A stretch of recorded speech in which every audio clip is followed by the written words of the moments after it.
Hundreds of men and a few women held a protest on Monday night behind the Supreme Court building over the recent arrests of Rabbi Dov Lior and Rabbi Yaakov Yosef, who had refused to comply with police summons to report for questioning over their rabbinic endorsement of the Torat HaMelech book.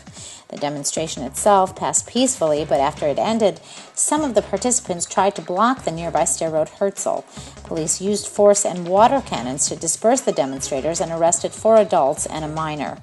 Lior stressed the importance of showing support for the Torah and its independence and thanked those who indirectly contributed by awakening the public to make it aware of the dignity of Torah. Rabbis should express their opinion and not fear someone won't like it, he said. Israel's Air Force on Monday concluded a 2-week drill with the Hellenic Air Force as the two nations cemented growing ties between their militaries, recently reflected in Greece's recent move to halt a Gaza-bound flotilla set to depart from its shores. Over the past few weeks, Greece has been working to stop the pro-Palestinian flotilla from departing to Gaza.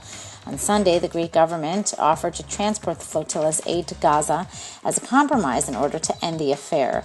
According to the Greek initiative, the humanitarian aid aboard flotilla ships will be loaded onto watercraft of the Greek government and transferred to Gaza via the organized channels, as was requested by UN Secretary General Ban Ki-moon 2 weeks ago. This means the aid would go through either the Ashdod port or Arish, and from there be taken to the Gaza Strip under the supervision of Greek and UN authorities. Defense Minister Ehud Barak has instructed officials to freeze contacts with the Palestinian Authority on the transfer of the bodies of 84 Palestinian terrorists buried in Israel. Barak's office said the process was halted as not to undermine negotiations for the deal that would secure the release of captive IDF soldier Gilad Shalit. Earlier, officials said that the body transfer, which was set to take place in the near future, has no connection whatsoever to Shalit, who has been in Hamas captivity for 5 years. Noam Shalit refused to comment on the transfer plans. Monday evening, the IDF spokesman's office said in a statement that Prime Minister Netanyahu already approved the handover of bodies several months ago. Barak's decision followed angry reactions by relatives of terror victims stunned to discover that the bodies of terrorists who killed their loved ones would be handed over. Many family members were not aware that Israel has kept the bodies for all these years. Israel's military is making intensive preparations for an outbreak of violence in the West Bank over a UN vote in September on recognizing a Palestinian state. Palestinians, meanwhile, pushed ahead with their drive.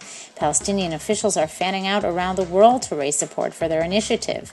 They hope to change the minds of U.S. leaders who appear poised to veto a resolution in the UN Secretary Council to admit Palestine as a full member of the United Nations. Israel is already planning its response, starting with a seminar Tuesday for all levels of the military command structure on dealing with riots and protests. Some 1,300 Jewish worshippers visited Joseph's tomb in the West Bank city of Nablus this week to mark the traditional death date of the biblical figure more than 2 months after the nephew of a Likud minister was killed at the holy site and 6 weeks after dozens of Breslov Hasidim ran into the streets of Nablus and refused to leave.